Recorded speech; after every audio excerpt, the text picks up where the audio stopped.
Hey, oh, your boy is in the building. 20 episodes, and you know I just keep building.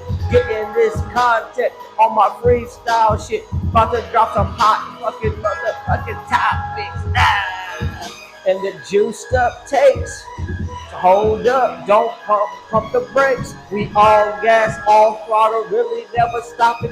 So enjoy this episode, cause you know I'm popping.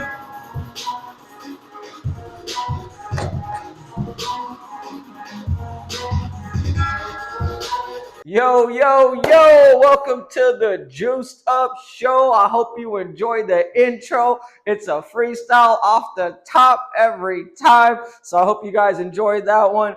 Episode 20, we made it this far. The content's not stopping. I got a lot of good ideas coming down the pipe. So I hope you guys enjoy the content. I'm just going to keep getting better and better. And of course, the Juiced Up Show, it's like ESPN meets TMZ. We don't do religion and we don't do politics. Those are just the only two rules, really, of the Juiced Up Show. So today on episode 20, we're going to go over the NBA All-Star Game. Ant-Man MVP, Anthony Edwards. We're going to talk about the TGL. This is a new golf league that Tiger Woods and Rory McIlroy created. They're in their second season. So we'll go over that. I'll kind of explain the breakdown of it. It's a pretty cool game. I've watched a couple of the matches, and so we'll talk about that. I'm going to give you a little movie review. I saw the movie Send-Help over the weekend with Rachel McAdams. It was a great flick, so we're going to do a little review on that without giving away too much. And then at the end of the show, it's the Juiced Up Takes. All right, let's dive right in. Okay, so we had the NBA All-Star Game. If you guys caught the NBA special episode, myself and Jamaica Gary, we kind of talked about the format. We both like the world team winning. That didn't happen. The U.S. actually pulled it out. They had two different teams. So we had three. What they did with this new format, just to break it down really quick, they had three different teams. You had the USA Stars, the USA Stripes, and then you had a world team. The USA Stars were kind of like the younger generation of the NBA, looking to kind of take over for the older guys in the league. And then you had the USA Stripes, who were the older OGs of the league, like your LeBrons, your KDs, you know, those guys kind of over the 6-year kind of mark, I would say, kind of around that frame. So overall, I thought the competition was great. Victor Wembanyama, I'm not really a big fan of his. I haven't really got on that bandwagon just yet, but he did I'm not going to lie, he did set the tone for the game. He was out there trying, he was out there hustling, and you know he got everyone else on board with the game. So the games actually all turned out good. The first, it was World versus Stars on the first game. I think the Stars won, so they ended up playing the Stripes. The only thing bad I would say about this format was that the Stars ended up having to play like 3 games in a row, and those are like the OGs of the league. So they kind of ran out of gas at the end playing the Stars team at the end of the game, and Stars really smacked them around, and they ended up taking this new All-Star game format. So it was the USA Stars that had won. Ant-Man got MVP, Anthony Edwards. And, you know, you hear a lot, all of a sudden, it's all about this buzz about after the game. It's like, who's the face of the league? Who's the face of the league? Is it Wemby? Is it Ant-Man? Who's going to be the new face of the league? And it's like, you know what? Maybe there doesn't need to be one face. The NBA is all about players. It's all about talent. So maybe there doesn't need to be one face. Maybe it could be multiple players, or maybe just it's a whole league, you know, all around. Why does it have to be one guy? You necessarily don't hold football to that kind of standards, even though, you know, you got Mahomes, who's a really popular player. But football is more about just the brand and the game. So maybe they need to readjust their marketing and not just make it about one guy in the NBA, but maybe market the whole league as a whole. And, you know, you got some good talent around the NBA, even on these crummier teams. You got some great players. So maybe they need to just market the league more and just advertise all the great players. It doesn't need to be one face in my perspective and in my opinion. But if it were to be one face, I think Ant-Man is taking that echelon over Wemby. I think Wemby's a little too young still. And obviously being a foreign player, not knocking the foreign players because there's plenty of them in the league right now. But I always think it's going to be an American that's going to have to be the face of the league, essentially. So if it's going to be anyone, I don't mind Ant-Man. I think he's a great player. He's a baller. He's a hustler. No rings under the belt yet, but he's in a stiff competition. He's playing really good teams. And I hope he's able to do like what Giannis did and to stick it out with the T-Wolves. And maybe they can put a season together where they can get a championship, kind of like how Giannis did with the Bucks. So that was our NBA All-Star game. I really liked the format. I thought it was a great idea. Hopefully, you know, next year it carries on over. The rest of the activities for the All-Star game, I didn't really catch up too much on it. I'm not too interested in the dunk contest. I did see Dame won the 3-point contest, and he's not even playing.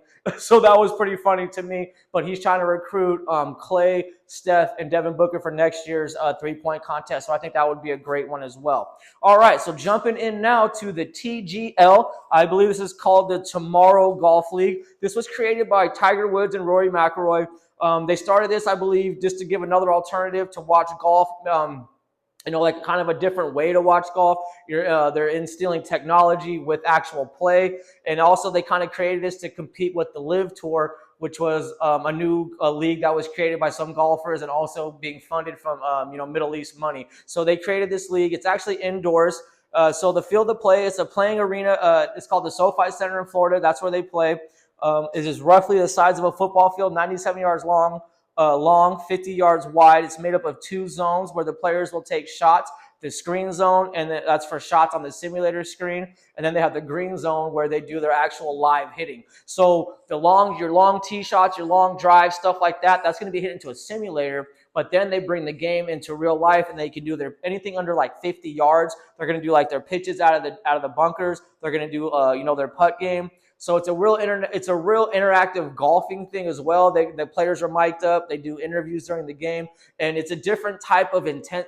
I wouldn't really say like intensity, but you see more of like these guys' personality, because with golf, it's a really kind of, I don't want to say like a strict sport, but there's a lot of guidelines. There's a lot of image concerns. So you don't want to create a bad image out there on the PGA Tour to where maybe you lose sponsors, you lose fans. So, it's a country club sport. That's pretty much why. So, but with this game, you get to kind of see the players, interact and see more of their personality, see how they are just kind of guys at the end of the day. And some of these guys are probably good athletes. Golf is not an easy sport.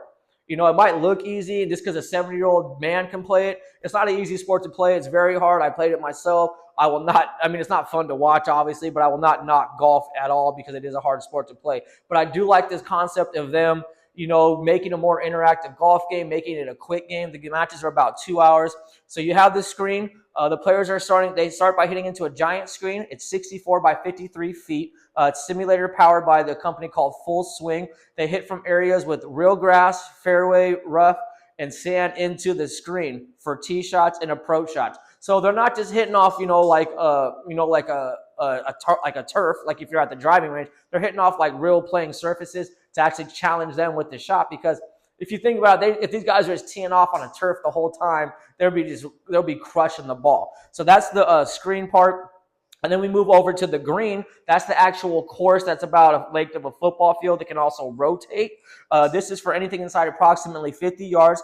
Players move to a physical, custom-built green zone. It's a 22,475 square foot short game area that transforms in between holes. The green zone includes 41-yard wide turntable that rotates the green to change approach angles and can morph its topography using more than 600 actuators. You have to look that one up on your own, but yeah. So it's really interesting, like the effort and the technology that they put into this game. And I think kind of what helped this was the invention of Topgolf.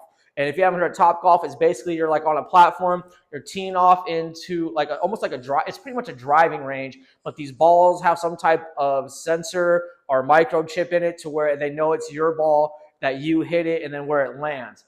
And then they're able to simulate where it lands and show you on the screen. There's like all these different options to play. So I think in my opinion, with the invention of Topgolf, this kind of helped create this TGL league that Rory and Tiger created. Triples and singles. So these are somehow the games have 4 players on each team, so it's 4v4. They'll be playing 15 holes over 2 sessions. They do triples, so that's 3v3. Will be 9 holes. So maybe it's 3 players. I'm sorry, maybe it's 4 players with the backup or rotating player. I'm not sure. So triples will be 9 holes and singles will be 6 holes. Each hole is worth 1 point, and the team with the fewest shots wins the point. Ties are worth 0 points, and there are no carryovers. The team with the most points after 15 holes wins the match. Overtime is okay. So maybe it is 4 versus 4. Overtime is 3v3, closest to the pin competition, and then they do a playoffs, and then they have a finals. So this is their second year of doing this. Currently, their teams are Atlanta Drive GC. They have Boston Common Golf. They have Jupiter Links, which is I believe Tiger's team. the Los Angeles Golf Club, the New York Golf Club, the Bay Golf Club, and then in 2027, they just announced they're going to be adding the Motor City Golf Club from Detroit. So all the games are played in the SoFi Center in Florida, but each team represents different different cities for for their team. So it's a pretty cool concept. If you can catch it, you can. Google their company called TGL Golf. You can catch their games are on ESPN. They're between sometimes they're at 2 in the afternoon on the West Coast, and then 6 o'clock is the second game. So if you're on the West Coast, you might not be able to catch the first game, but it's a very interesting sport. It's a new twist on golf. I think it's great. I think it's that's awesome that these guys are trying to think outside the box and not stay in that conventional, traditional way of golf. That's great. I think this is going to be a great platform for guys to show their personality and to show who they are as people, and that golf it doesn't have to be boring necessarily. You know what I mean? So good luck to Tiger and Rory. It's all PGA guys in it, so I hope it works out for them. And I think it's going to be a great game, and I'll be keeping an eye out and watching some of those too. And that's called the TGL. That's the Tomorrow Golf League, created by Tiger Woods and Rory McIlroy. Go ahead and Google it, check it out. They got a website that can explain a lot more. There's a lot more in-depth stuff, but I didn't want to get too far into it. I just kind of wanted to give you guys, the meat and potatoes of the whole game. All right, so we're going to jump into our movie review, CED-UP. It was Valentine's. Me and wifey had a little date night, went to the movies. We were reclining. She had her little blankie. We had the popcorn and the nachos. We had the little snackies. We did it right. So we saw the movie called CED-UP with Rachel McAdams. And not to give too much away from the movie, if you've seen previews or not, she's basically this really nerdy office worker, but really good at her job. But people think she's annoying and kind of shun her.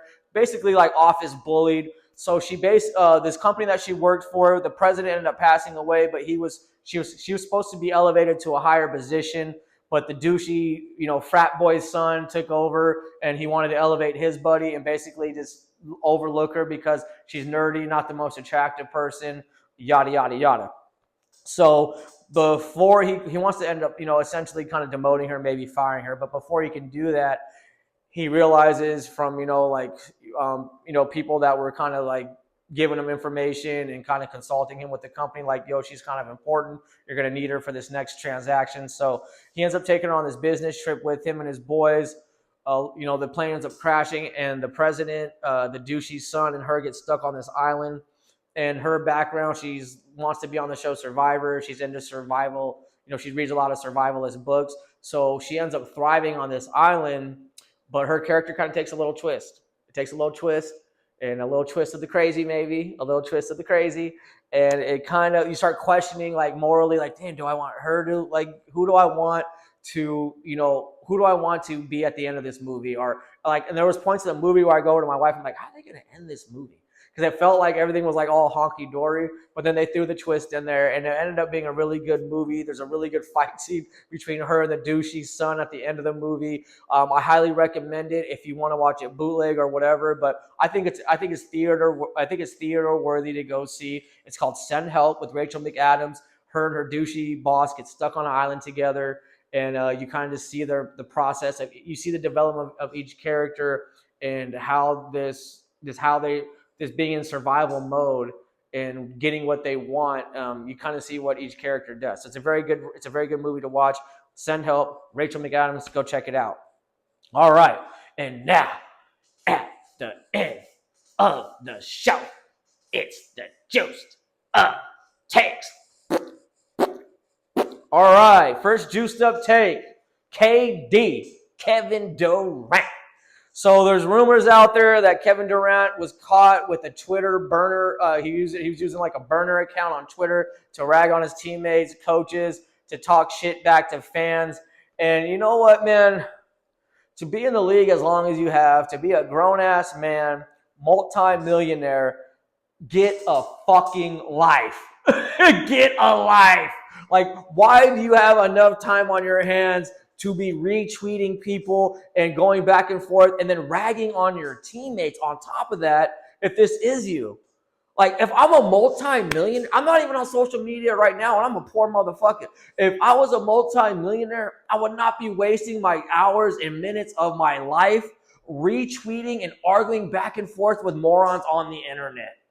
because about 95% of people on the internet are morons. They're looking for attention. They're looking for clickbait. They just want to have some 5 minutes of internet fame. Like, oh, I went back and forth with KD. Like, so they can brag to their boys, screenshot the messages. Like, why are you even wasting your time with this shit, KD? You're a multi-millionaire. You're successful. Are you that insecure and sensitive in your feelings? You got to retweet every single mofo that hates on you or doesn't like you? Or you're not man enough to step up to your teammates and your coach and really tell them what's good? You have to go to a burner account. So you know what, man? This just shows how generation of people are these days. They want to be average people, even though they're not. You're not average, man. You're an athlete. You're a professional athlete. On top of that, you're a millionaire. You're never going to be a regular person. Accept it. Enjoy your money. Enjoy your life, and get the fuck off of Twitter. That's my first juice up take. KD burner account. End it, bro. Cut it off, man. Cut it off. Next juiced up take. Very famous actor Robert Duvall recently just passed away.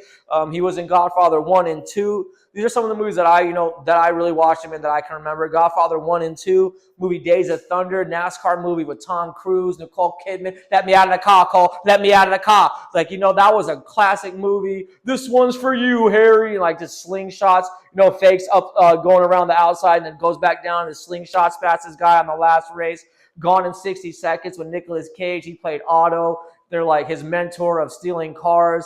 Otto was great in that movie. Robert Duvall played it. He was great in that movie playing the character Otto. And then obviously Colors with Sean Penn. So, these are some great movies that I can remember of Robert Duvall. I always get a little bummed out when I'm used to seeing like good actors in movies. Like, oh man, like, oh, that sucks, he died. Like almost like kind of like a distant uncle type feel. Like when James Gandolfini died, I was like, oh man, my guy, Tony Soprano died. Like, damn, like I was pretty bummed out.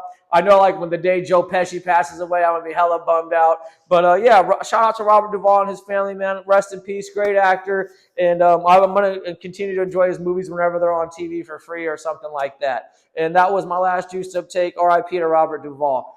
I hope you guys enjoyed the show. Make sure you hit like, hit subscribe. I'm dropping a lot of content, so I hope you guys are enjoying it. Always send feedback. You can mention in the comments. You can hit me on the email, thejuicedupshow@gmail.com. I like to hear feedback. I love, I'm not opposed to it. I'm not going to get offended. I want to make good content for people to watch and to stick around and enjoy. All right. So until next time, I hope you guys enjoyed it. Good night. Peace out. Peace and love.